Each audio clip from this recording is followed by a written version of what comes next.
তুই একটা স্বার্থপর। হ্যাঁ আমি স্বার্থপর, আমি একজন স্বার্থপর সন্তান। তুমি ঠিকই বলছো আম্মা, আমি একজন স্বার্থপর ভাই, আবার কখনো কখনো আমি একজন স্বার্থপর স্বামী। আচ্ছা আম্মা, আমার একটা কথা বলো তো,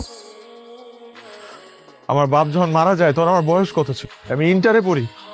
সেই বয়স থেকে আমি পুরো সংসারের হাল ধরছি। এতটুকু একটা পোলা পুরা সংসারের হাল ধরছে।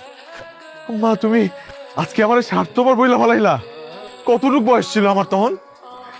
নিজে সংসারের দায়িত্ব, পাশাপাশি নিজের পড়াশোনা চালাই গেছি, নিজের পড়াশোনা কোনো বন্ধ হইতে দিই নাই। আর আজকে আমি স্বার্থপর। আসলে তো আমি তো স্বার্থপর, কারণ আমি তো তোরে মোটা চালের ভাত খাওয়াইছি, আমি তোরে হাত খরচ দিতে পারি নাই, কোচিং এর টাকা সময় দিতে পারি নাই। কিন্তু আগের দিনগুলোর কথা মনে করে দেখ না একটাবার, কখনো কি একটা দিনও দেরি হয়েছিল? কখনো কি তোর আমার কাছে চাইতে হয়েছিল টাকা? চাইতে হয় নাই।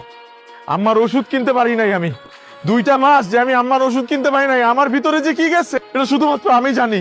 কতটা কষ্ট, আম্মার চোখের দিকে আমি তাকাইতে পারি নাই 2টা মাস। আমার খারাপ লাগে নাই? খারাপ লাগে নাই? আমার লাগছে খারাপ। কিন্তু কখনো তোমরা একটাবার আমাদের জিজ্ঞেস করছো যে আমার এই অবস্থা কেন? করোনাই তো জিজ্ঞেস আমার এই অবস্থা কারণ আমার 2টা মাস যাবত কোনো চাকরি নাই, আমার কোনো চাকরি নাই। এই মানুষটা জানে শুধুমাত্র। তোমরা কষ্ট পাবা, তোমাদের আমি বুঝতে দেই নাই। আমি চেষ্টা করছি যাতে তোমরা না বুঝো, আমি করার চেষ্টা করছি, কিন্তু তাও আমি পারি নাই।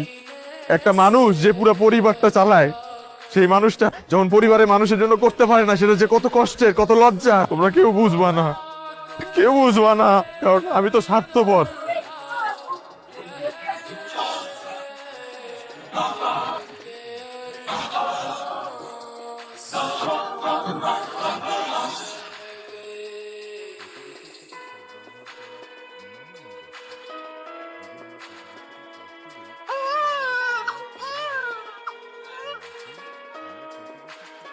আপনার ছেলে সন্তান হয়েছে।